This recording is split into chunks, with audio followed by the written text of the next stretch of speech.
Hi friends, நம்ம சேனலில் கடாய் பன்னீர் எப்படி செய்யலான்னு நம்ம இப்போ பார்க்கலாம்.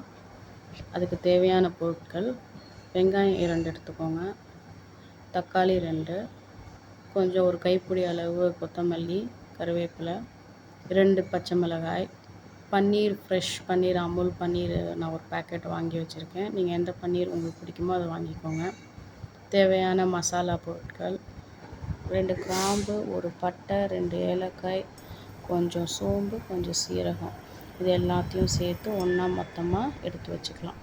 ஒரு கடாயில் எண்ணெய் கொஞ்சம் நல்லா ஊற்றிக்கோங்க. 1 ஸ்பூன் எண்ணெய் போதும்.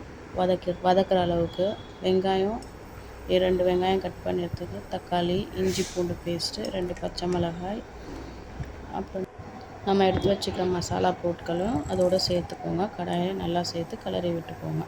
நல்லா இது வெங்காயம், தக்காளி, இஞ்சி பூண்டு நல்லா கடாயில் நல்லா வதங்கின பிறகு இன்னொரு தட்டில் நல்லா ஒரு பிளேட்டில் எடுத்து வச்சுட்டு நல்லா சூடாக இருக்கும். ஆறின பிறகு மிக்ஸி ஜாரில் பேஸ்ட்டாக நல்லா அரைச்சி வச்சுக்கலாம். திருப்பியும் ஒரு மணியும் பேன் நல்லா எடுத்து வச்சுக்கலாம். பேன் சூடு ஏறினோடனே கொஞ்சம் 1 ஸ்பூன் எண்ணெய் ஊற்றிக்கோங்க. 1 ஸ்பூன்லேருந்து 2 ஸ்பூன் எண்ணெய் ஊற்றிக்கோங்க. அதில் கொஞ்சம் பெருசாக நல்லா நறுக்கின வெங்காயமும் கேப்சிகமும் சேர்த்து நல்லா வதக்கி எடுத்துக்கலாம்.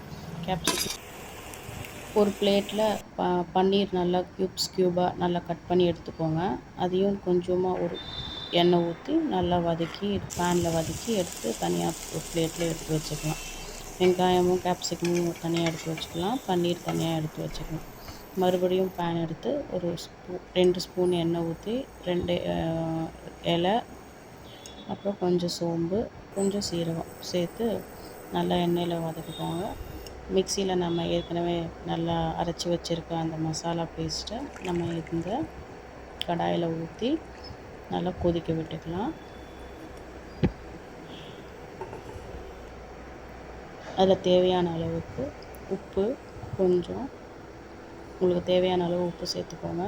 1 ஸ்பூன் மஞ்சள் பொடி, 1.5 ஸ்பூனு ரெட் சில்லி பவுடர், மிளகாய்த்தூள், 1.5 ஸ்பூன் தனியாத்தூள், 1 ஸ்பூன் கரம் மசாலா, 1 ஸ்பூன் சீரகத்தூள், 1 ஸ்பூன்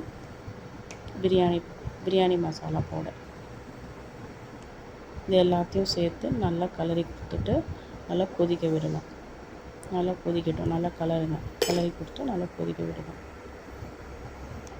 நான் 5 to 6 மினிட்ஸ் நல்லா கொதிக்க விட்டுக்கிறேன்.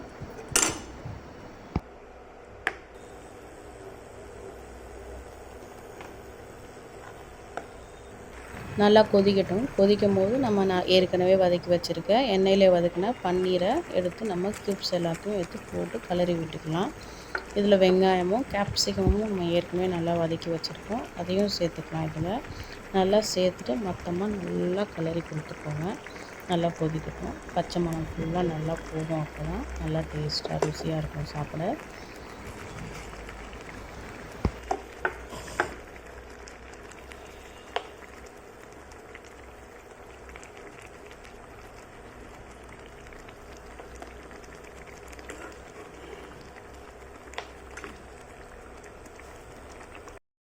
இதோ பாருங்கள் ஃப்ரெண்ட்ஸ், சூப்பரான கடாய் பன்னீர் ரெடி ஆயிடுச்சு. நீங்கள் இதுக்கு சப்பாத்தி போட்டுக்கலாம், இல்லைனா பூரி, பராட்டா எது வேணாலும் போட்டு சைட் டிஷ்ஷாக கடாய் பன்னீர் வச்சு சாப்பிட்டு பாருங்கள். நல்லாயிருக்கும்.